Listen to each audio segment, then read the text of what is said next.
So I skipped on to Red Table Talk, where she like, the book goes on and on and on about how she came to have this show. I don't care. All I care about is how she and Will ended up having a conversation that was so wild and weird that we're still talking about it to this day. Now, she says that Will had been out of her life for 4 solid years, living his own life, doing his own thing. And the arrangement they had in their marriage was, look, if you need to step out, look, we don't have an open marriage. You don't get to be with who you want whenever, and I don't get to be with whoever I want whenever. But I mean, I can't fulfill you all the time. And there's gonna be a lot of people throwing themselves at you, you know, because you're Will Smith or because you're Jada. So if you feel like temptation is just too real, and also this person seems like they could maybe fulfill something for you that I currently can't, I will give you a pass to go be with that person, but only in this circumstance, and you have to let me know beforehand that that's happening. So that's their weird mental gymnastics for how they're going to get through cheating on each other, but still staying married. Apparently Will had been doing this for some time, you know, living his own thing. And so she had used this as an opportunity to find herself in the arms of a family friend. Now, this guy, August, had been a family friend. He had come to, it seems like they're constantly trying to help everyone in their community. So if somebody has mental anguish, physical anguish, whatever, legal problems, they are quickly want to rush in and be the one to help. Just sounds really good. But I mean, I don't know how that really worked out. I mean, this is a story that tells us how that really worked out, because he ends up becoming friends with them. He was kind of more the age of the kids, a little bit older than Jaden, but definitely more in their generation than in Jada or Will's. Anyway, throughout that friendship, they get close enough that they end up having an affair. Now, she says that it had broken up like multiple years before the Red Table Talk, but it had come back up again. I guess the guy she'd had the affair with was coming out doing some talking, and so she felt like she had to address it, and she was going to address it on Red Table Talk, and she had told Will she was going to, and Will said, yeah, I'd like to join that conversation. They wanted to come out and show a united front. They were not willing to tell the world that they were necessarily separated and had been for years, but they wanted to come out and talk about the strength of a relationship, understanding each other, not going after each other, not being each other's worst enemy in the face of poor decisions, or even decisions that they had made agreeing together but that maybe didn't have the outcome they wanted. Basically, the whole point of this Red Table Talk was supposed to be, I have your back and you have mine. But it didn't go the way Jada had expected. She says that the timing for the shoot was not optimal. They'd already taken the whole set down. They weren't planning on doing this segment or this episode. But because of the news, she felt like she needed to get on top of the story first. So they kind of threw the set back up. Will had expressed a desire to be on that set. So the timing was not optimal. And so she says maybe that's why the conversation went off the rails. I'm like, no, the conversation went off the rails because this is a super jacked up situation in which both of you are potentially not being honest here. She says, once the conversation finally started, now very late at night, we began with ease, but midway through the table talk, I could feel the conversation beginning to turn. Although at this point, Will had been free as a bird for the last 4 years, living his life on his own terms, he seemed to convey that he had been done wrong. At my reference to having had a, quote, entanglement, he sternly reframed it with a laugh as a relationship. This came across as if this had all been a secret to him, when that wasn't true, and that he had somehow found out about my relationship as if I had not told him about it. Now, she claims that she had disclosed this relationship to him when it was happening, and that there wasn't anything that he didn't know about. And the only reason they were coming up and talking about it now wasn't because he had just found out about it, but because the world was finding out about it, and they had to let everyone know, hey, we're still good. We're still a couple. You know, this isn't like destroyed us or anything like that. We are still as strong as ever. What I think is interesting, though, is that she used language that showed her shame. Like, if everything was on the up and up and she'd had every right to be with August and that nobody should have questioned why she did that, why did she use the word entanglement?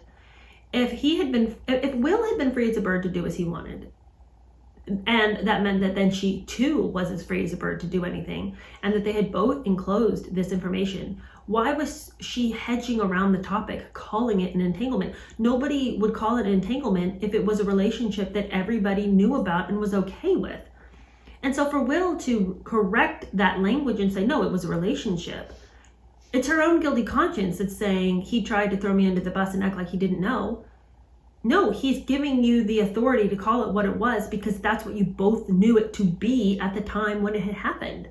You know, if everything had been on the up and up, why did she act so weird and defensive in that conversation if everyone was living their best life and everyone had been allowed to, you know? So I don't buy this reframing of what happened here, you know? I think he didn't know that it had happened. I think she was ashamed of what had happened. I think he had come to find out some things had been going on. Or even if he was free as a bird to do whatever, according to the decisions that they as a couple of married people had made in that, you can do your thing and I can do mine, but we have to tell each other we're doing it. I think maybe she didn't disclose what she was doing, thinking, well, he's doing whatever. I don't answer to him anymore. Regardless, she says that she failed herself here because she didn't stand up for herself and call him out. And I'm like, why didn't you though?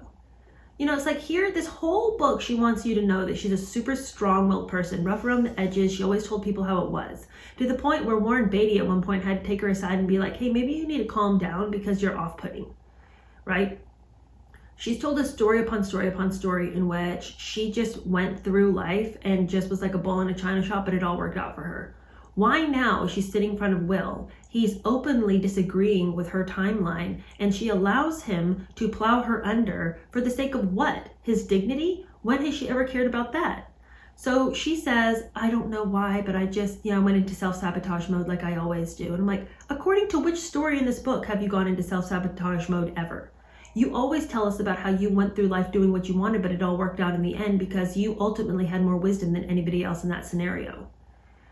Anyway, she says that after a few more failed attempts at regaining the narrative, I resigned and abandoned the purpose of why I had come to the table in the first place, to tell my truth and to show how we were in partnership in working through being separated, but not divorced. She says, of course, I did what I was trying never to do again, that is, fall right into my martyrdom bag. It was clear that Will and I were no longer in alignment, but the train had gone off the track. Because I didn't want to oppose Will publicly in my codependent way, I took the blame. And I played the pleasing and appeasing role that I knew so well. This trauma reaction was an old friend I thought I'd kicked to the curb, but clearly it could still be activated when I was in fear of being abandoned or not feeling protected. Okay, what is she even talking about? Nothing in that scenario made it seem like she was the supplicant who was sorry for what she had done. And nothing in that interaction made it seem like she was being subservient to Will's feelings. She was defiant. She was passive aggressive. She was clearly agitated at him for making her reframe the conversation in a more truthful way.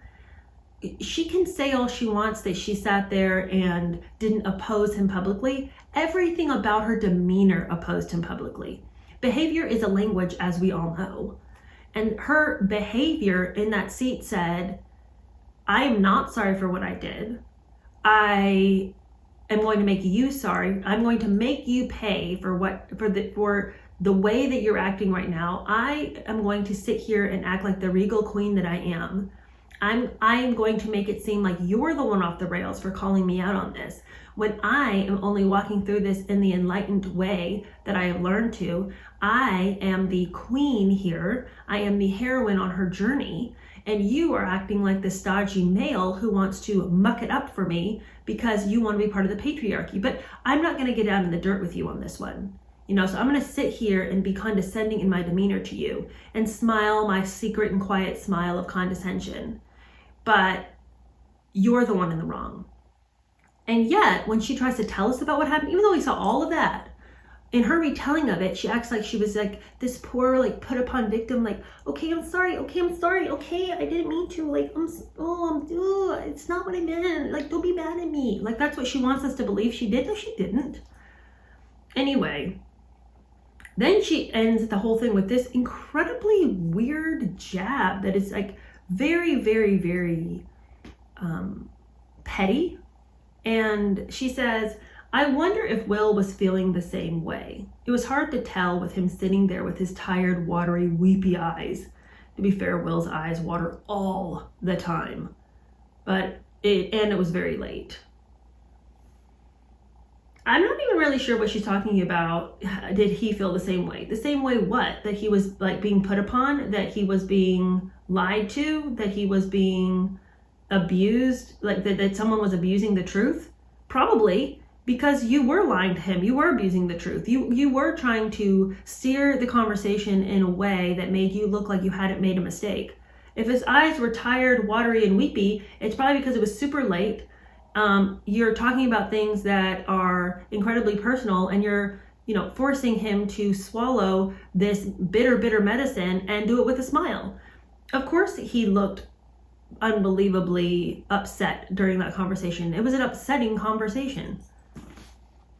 Okay, but to continue on, she says that things really began to get ugly when Will jokingly referred to himself as the man who stood by his woman on the steps of the courthouse after she was tarnished by her, quote, transgressions.